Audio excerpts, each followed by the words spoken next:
Bonjour et bienvenue. Nous sommes dans ce temps d'étude de la Bible et avec moi sur ce plateau le pasteur Hilary Lucea. Bienvenue Hilary. Merci bien. Voilà. Nous sommes, dans ce temps d'étude de la Bible et nous étudions ce trimestre le livre du prophète Ésaïe. Nous allons essayer pour commencer de comprendre le contexte dans lequel il évoluait. Mais avant d'aller plus loin, nous allons prendre le temps de prier Dieu. Merci notre Dieu et notre Père de nous donner cette nouvelle occasion pour étudier ta parole. Nous prions pour que ton Esprit Saint nous dirige, nous inspire, nous enseigne toutes choses comme tu l'as promis. Au nom de Jésus. Amen. Amen. Amen.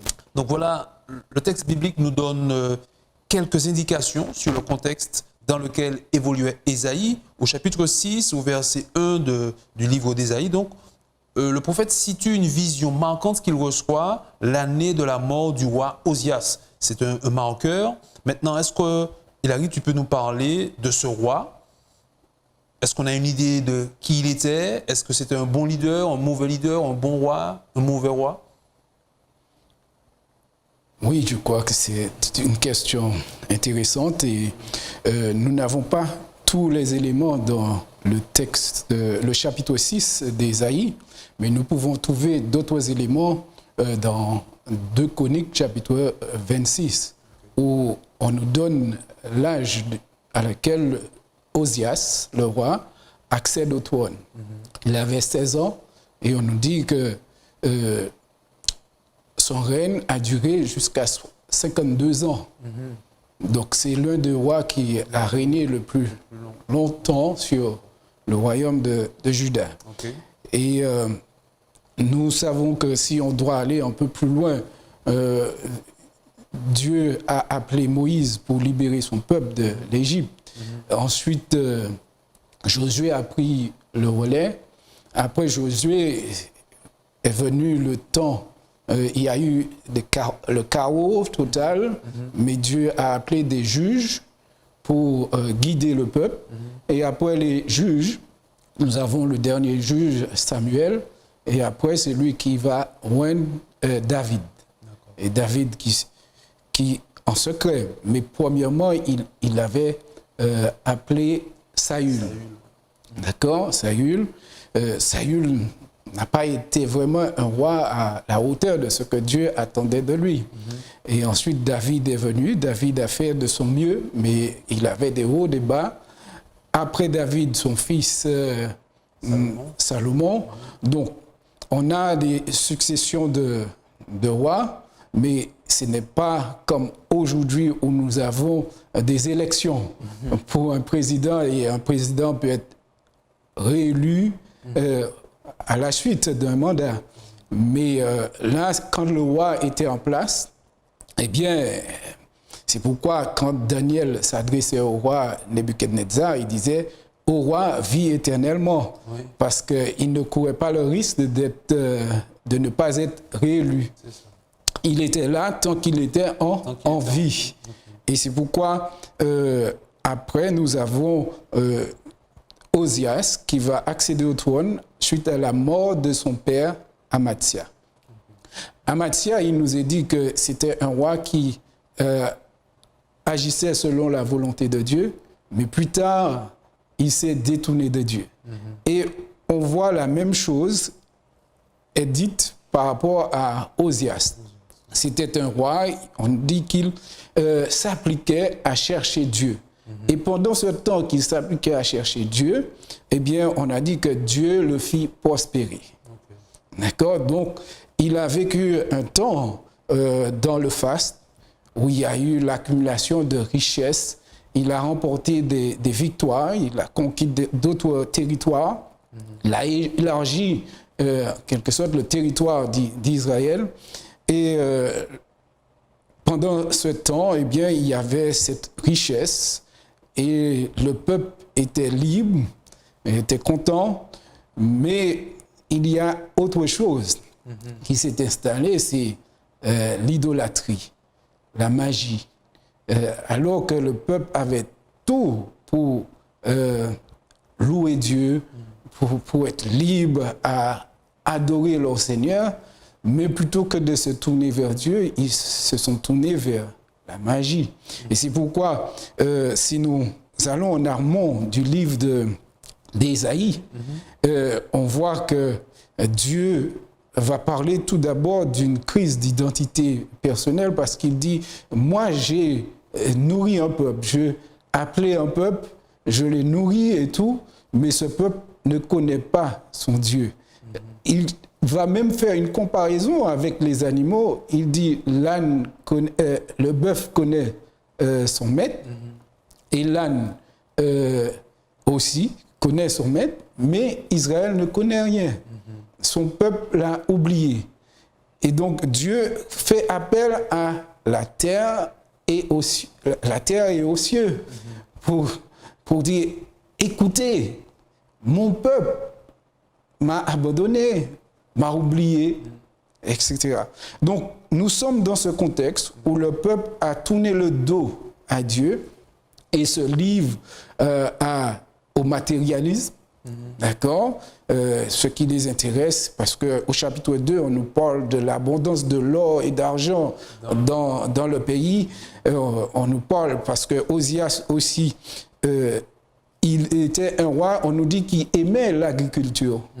Et donc, il a fait causer plusieurs citernes pour l'eau. Il avait des troupeaux en grand nombre.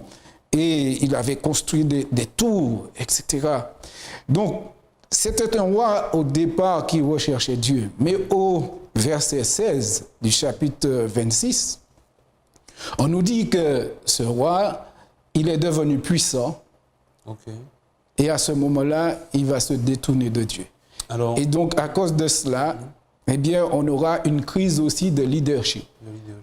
Donc, si on résume un peu, effectivement, donc, dans le contexte d'Ésaïe, il y a un peuple qui vit une certaine prospérité matérielle, économiquement ça va, mais spirituellement, il y a une difficulté. Alors, je lis la référence que tu as citée dans 2 Chroniques 26, verset 16, qui dit que quand Osias fut puissant, son cœur s'éleva pour le perdre, il pécha contre l'Éternel son Dieu.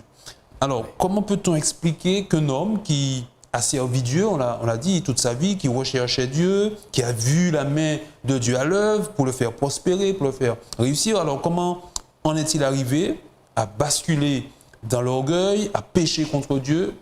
Que s'est-il passé pour qu'il y ait ce basculement? Et alors, comment nous, aujourd'hui, on pourrait éviter une telle situation?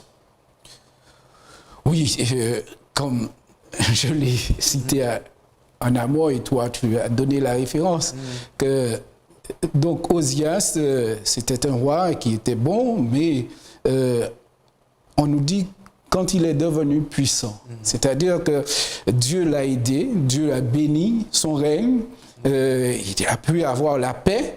Parce qu'on nous dit même qu'il a développé des armes de guerre où il pouvait, comme des mitraillettes, quoi, il pouvait envoyer plusieurs flèches et même tirer des grosses pierres, etc.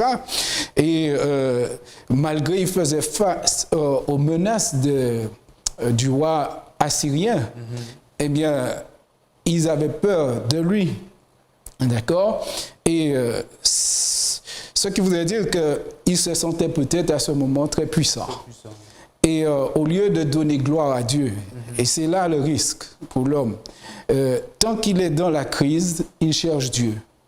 Et quand tout prospère, eh bien, il a tendance à fixer les yeux sur le bien, sur le pouvoir de ces choses, plutôt que la puissance de Dieu. Être toujours reconnaissant à Dieu pour ses grâces, pour ses bénédictions.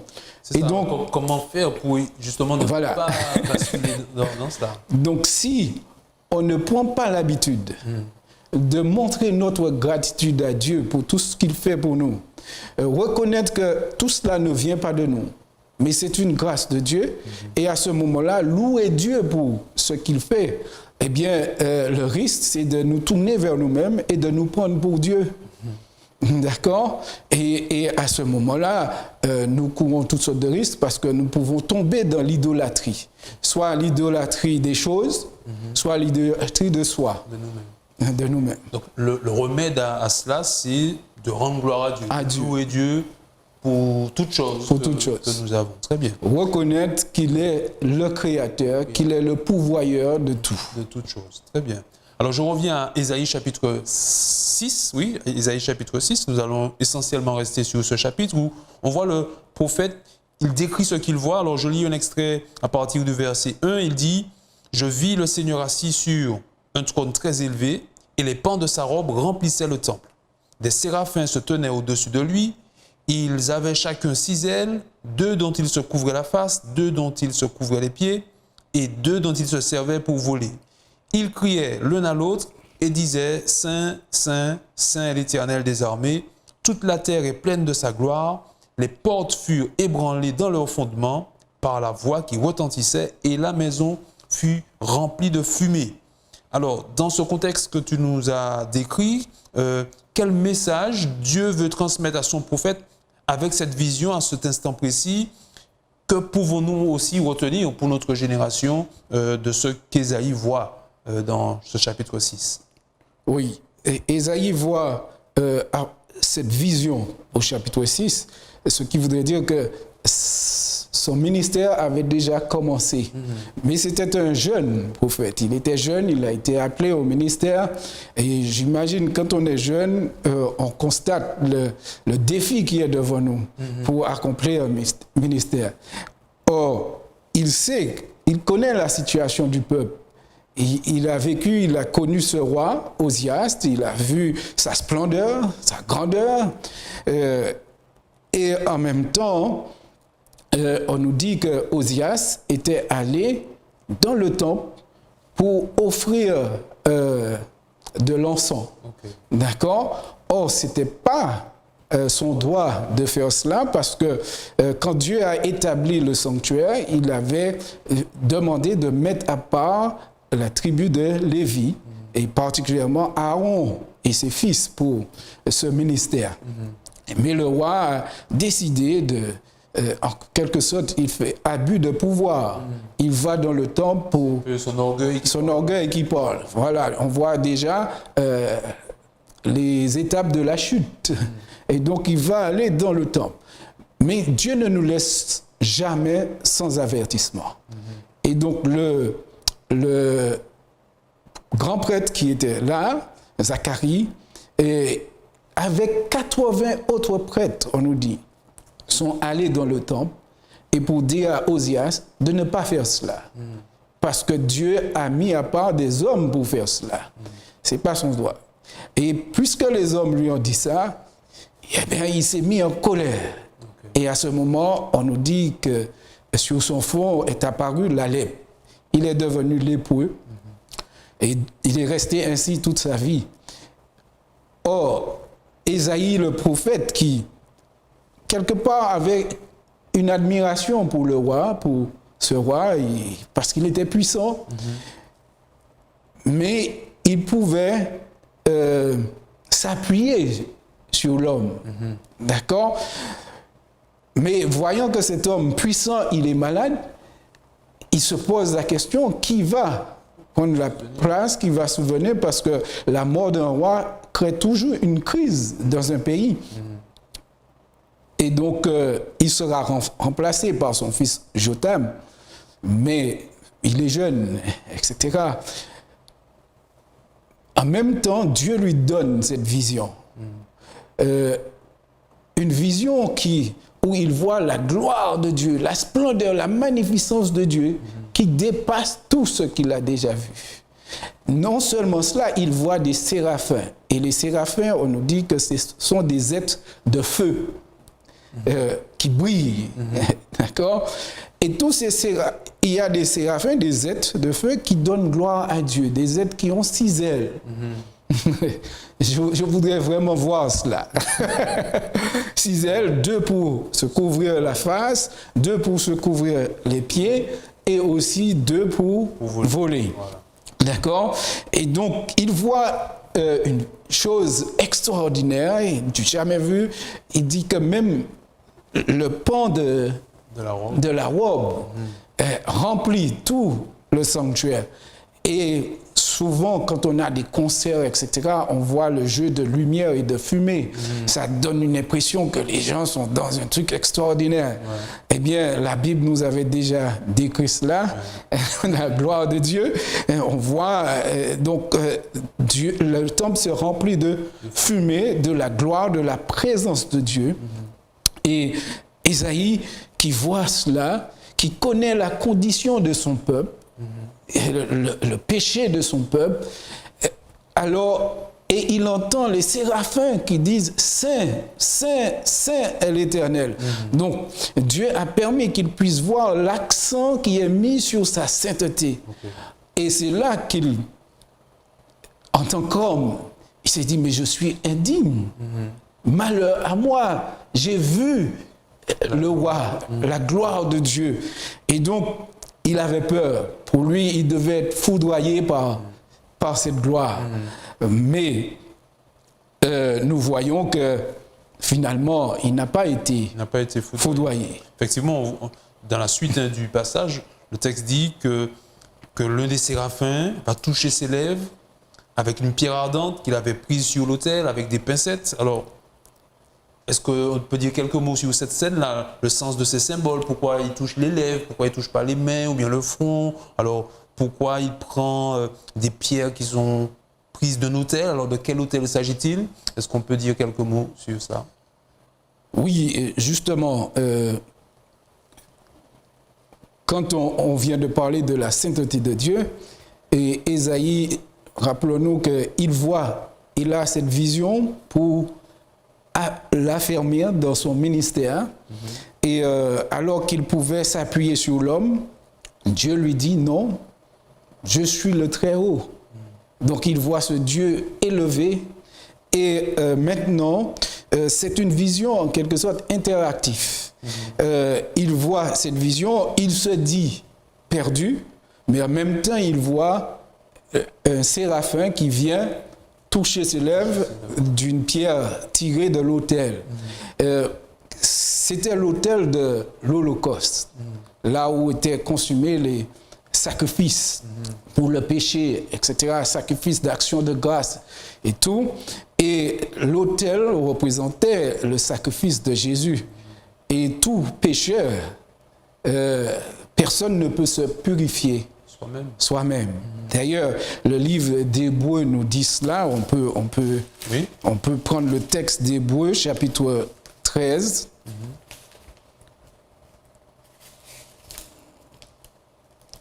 Hébreux, chapitre 13.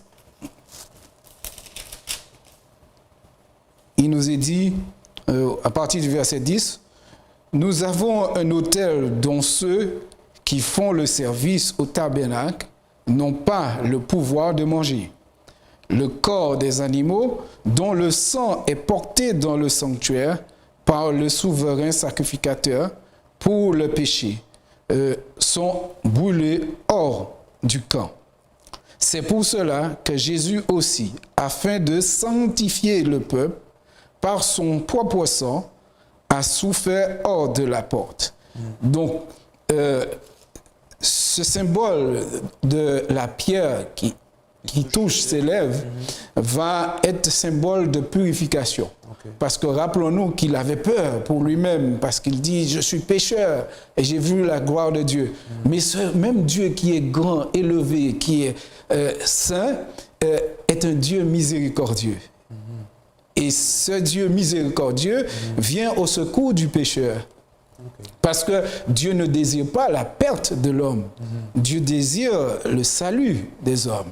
Et il envoie l'ange qui touche ses lèvres et qui va le purifier. Cette purification voudrait dire plusieurs choses parce que la Bible nous dit c'est de l'abondance du cœur que la bouche parle. Et donc cette purification ne se limite pas uniquement aux lèvres, mais à son esprit. D'accord? Et aussi, rappelons-nous qu'il est appelé à être le porte-parole. Un prophète était appelé porte-parole de Dieu. Il est appelé à être porte-parole de Dieu. Et donc, ses pensées, ses paroles doivent être en harmonie avec la pensée de Dieu. D'accord?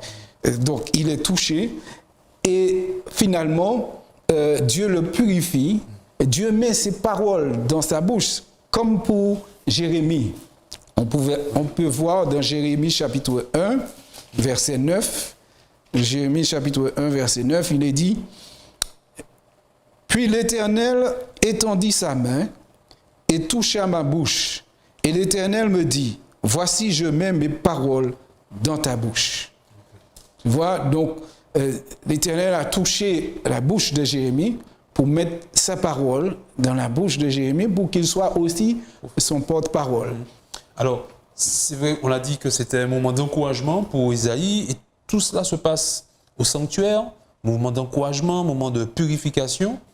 Alors, pour nous aujourd'hui, on sait qu'il n'y a plus de sanctuaire sur terre. Alors, comment le croyant, comment le chrétien pourrait-il trouver aussi encouragement, purification avec le Seigneur? Comment accéder au sanctuaire de Dieu aujourd'hui? Donc, nous disons que l'autel représentait le sacrifice de Jésus. Or, quand Jésus est venu, d'accord, il a dit dans Jean chapitre 14, verset 6, « Je suis le chemin, la vérité et la vie. Nul ne vient au Père que par moi. » Donc, le chemin vers le sanctuaire n'est autre que Jésus lui-même. Et dans le livre d'Hébreux, nous pouvons lire aussi au chapitre 4, verset 14 à 16, qui dit « Ainsi, puisque nous avons un grand souverain sacrificateur qui a traversé les cieux, Jésus, le Fils de Dieu, demeurons fermes dans la foi que nous professons, car nous n'avons pas un souverain sacrificateur qui ne puisse compatir à nos faiblesses. Au contraire, il a été tenté comme nous en toutes choses, sans commettre de péché. Approchons-nous donc avec assurance du trône de la grâce, afin d'obtenir miséricorde et de trouver grâce pour être secourus dans nos besoins. » Donc, le chemin vers le sanctuaire, parce que la Bible nous dit que Jésus est monté au ciel, Jésus lui-même dit, cela, je vais vous préparer une place. Et donc, entre-temps, il est au ciel et il accomplit un ministère. Il est le souverain sacrificateur par excellence. Et donc, il est en train d'intercéder en faveur de tout pécheur. C'est pourquoi il nous est dit dans 1 Jean chapitre 2,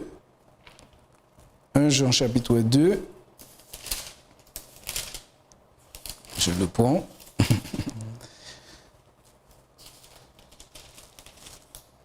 Mes petits enfants, je vous écris ces choses afin que vous ne péchiez point. Et si quelqu'un a péché, nous avons un avocat auprès du Père, Jésus-Christ le juste.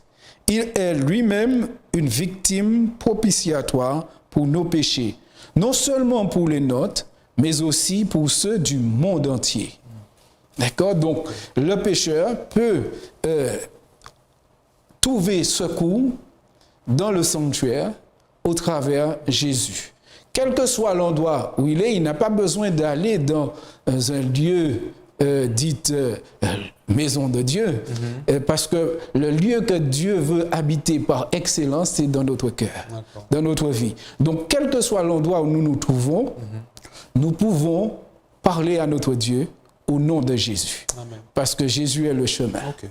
Alors, je regarde un peu aussi le message que Dieu transmet à Isaïe après cette vision. À partir du verset 9, au chapitre 6, Dieu lui dit, va et dis à ce peuple, vous entendrez et vous ne comprendrez point, vous verrez et vous ne saisirez point. Au verset 10, il poursuit, rends insensible le cœur de ce peuple, endurcis ses oreilles, bouche-lui les yeux, pour qu'il ne voie point de ses yeux, n'entende point de ses oreilles, ne comprenne point de son cœur, ne se convertisse point et ne soit point guéri. Alors Ésaïe répond, jusqu'à quand, Seigneur? Et Dieu lui dit, jusqu'à ce que les villes soient dévastées et privées d'habitants, jusqu'à ce qu'il n'y ait personne dans les maisons et que le pays soit ravagé par la solitude, jusqu'à ce que l'Éternel ait éloigné les hommes et que le pays devienne un immense désert. Et s'il reste encore un dixième des habitants, ils seront à leur tour anéantis. Mais comme le térébinthe et le chêne conservent leur tronc, quand ils sont abattus, une sainte postérité renaîtra de ce peuple. Alors, que faut-il comprendre de ce message qui a l'air un peu difficile à saisir parce qu'on a l'impression que Dieu ne veut pas la conversion du peuple et même que c'est lui qui va endurcir le cœur pour presque empêcher une conversion. Est-ce que c'est ce qu'il faut retenir ou bien il y a autre chose à voir là? Donc, nous voyons que Ésaïe a reçu cette vision.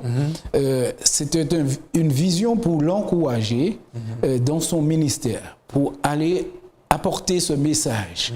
D'ailleurs, le Seigneur lui-même a dit « Qui enverrai-je et qui marchera pour nous ?» Et Ésaïe va répondre « Me voici ». Après avoir été purifié des lèvres, il dit « Me voici, envoie-moi ». Et donc, le prophète pouvait croire que puisqu'il a eu cette vision, puisque Dieu a touché ses lèvres, eh bien que tout serait comme sur des roulettes. Ce serait facile, etc. Et ne voilà-t-il pas qu'il est mis au fait du travail qu'il attend. Il doit aller prêcher et en même temps on lui dit que ceux qui l'entendent, c'est comme s'ils ils vont pas comprendre, ils vont pas entendre. Alors, comme tu dis, est-ce que c'est Dieu qui endurcit le cœur, etc. Et est-ce que Dieu ne veut pas sauver ces gens? Donc, nous avons une référence à cette prophétie dans l'évangile de Jean, chapitre 12.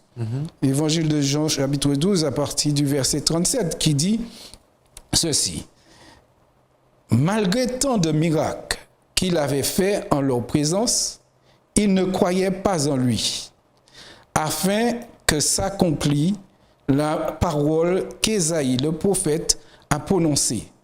Seigneur, qui a cru à notre prédication? » Là, il fait référence à Ésaïe 53, verset 1. Et à qui le bras de l'Éternel a été révélé.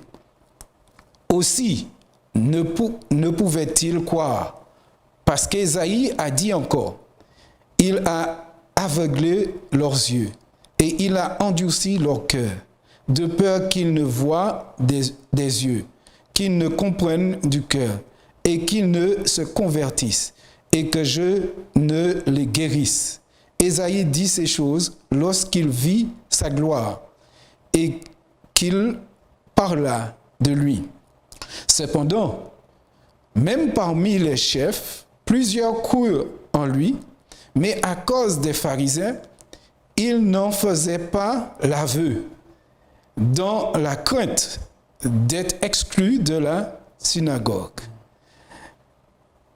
Car ils aimaient la gloire des hommes plus que la gloire de Dieu.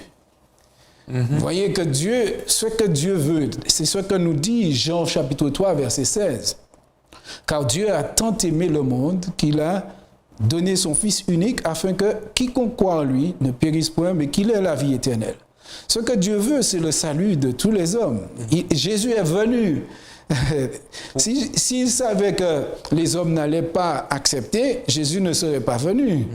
Mais même pour un seul pécheur, il était prêt à venir. D'accord? Donc il est venu parce qu'il aime les hommes et il veut les sauver. Donc à ce moment, Jean nous dit que quand Jésus est venu, il a fait des miracles. Mais malgré ces miracles, les hommes refusaient de croire. Parfois même, ils ont attribué sa puissance à Belzébul, au diable. D'accord, démon. Et c'est pourquoi Jésus leur a dit, s'ils blasphèment contre le Fils, ils seront pardonnés. Mais s'ils blasphèment contre l'Esprit, parce que l'Esprit nous a été donné pour nous conduire dans toute la vérité. Et quand l'Esprit de Dieu se manifeste, si on dit que c'est l'esprit de démon, alors nous nous mettons en danger. D'accord? Donc, Jésus est venu pour annoncer la bonne nouvelle. Quand Dieu envoie annoncer la bonne nouvelle, comme la parabole de Matthieu chapitre 13, nous avons un semeur qui est allé semer et il y a des grains qui sont tombés dans un terrain pierreux. Ça a poussé, mais comme il n'y avait pas de terre, c'est évanoui tout de suite. On a qui sont tombés parmi les épines, mais les épines ont poussé et les ont empêchés. Donc tout ça, ce sont des auditeurs de la parole de Dieu. Ils ont entendu la parole de Dieu, mais qu'ont-ils fait de cette parole? Et c'est pourquoi, quand on entend la parole de Dieu, si on ne se soumet pas à la volonté de Dieu, on endurcit son cœur. D'accord? C'est plus nous qui endurcissons notre cœur. C'est pas Dieu, parce que Dieu nous donne des occasions. C'est comme pour Pharaon. Beaucoup pensent que c'est Dieu qui a endurci le cœur de Pharaon. Alors que tout ce que Dieu fait, tous les miracles qu'il fait, c'est pour ouvrir les yeux de Pharaon, pour lui permettre de voir qu'il y a une puissance au-delà, au-dessus de lui-même. Okay. D'accord? Parce que ceux qui étaient avec Pharaon ont dit que c'est la magie. Ils ont pu faire les 3 premiers miracles, reproduire. Mais les autres, ils n'ont pas pu. Et même les magiciens ont dit, c'est le doigt de Dieu. D'accord? Alors, voilà, nous arrivons à la fin de notre rencontre, de notre étude. Peut-être en 2-3 mots, nos conclusions, qu'est-ce qu'on pourrait dire en guise de synthèse pour voilà, résumer ce qui se passe dans Ésaïe chapitre 6 en quelques mots.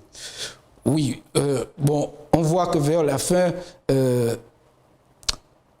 qui va se passer, c'est qu'à cause du péché du peuple, Dieu veut sauver, mais Dieu ne va pas nous sauver dans le péché, il veut nous sauver du péché. Et s'il n'y a pas de repentance, eh bien le péché a ses conséquences. Et donc c'est pourquoi le peuple a été amené en exil. D'accord? Mais Dieu dit qu'il va conserver une postérité. Il y aura une postérité qui va renaître. Donc, ce qui voudrait dire que Dieu n'est pas là pour anéantir l'humanité. Dieu est un Dieu d'amour. Il veut nous sauver. Et tout ce qu'il fait, c'est pour que nous puissions parvenir à sa connaissance. Voir qu'il nous appelle. D'accord? Mais si nous répondons à l'appel, eh bien, nous serons sauvés. Mais si nous refusons de répondre à l'appel, eh bien, nous subirons les conséquences. Très bien. Merci, Yari, pour ce partage. Est-ce que tu veux bien faire la prière de conclusion? Alors, merci. Oui. Éternel notre Dieu, notre Père, ô combien nous te sommes reconnaissants pour ton amour pour nous. Cet amour manifesté en Jésus-Christ, sur la croix du Calvaire, qui nous montre la profondeur, la hauteur et la largeur de ton amour pour l'humanité tout entière. Seigneur, ce que tu veux, c'est de nous sauver tous, sans exception. Mais malheureusement, tout le monde ne se soumettra pas à toi et n'accepteront pas ta parole. Mais nous te demandons de fortifier chacun, tous les auditeurs et auditrices d'Espérance TV. Nous te demandons d'agir et de permettre que cette parole puisse trouver une place dans le cœur de chacun et que chacun puisse être poussé par l'Esprit à accepter Jésus comme leur Seigneur et Sauveur, à accepter le plan du salut, à se tourner vers Dieu et que lorsque tu reviendras, Seigneur, comme tu l'as promis dans Jean chapitre 14, qu'un peuple nombreux soit prêt pour te rencontrer. C'est notre prière au nom de Jésus et pour ta gloire. Amen.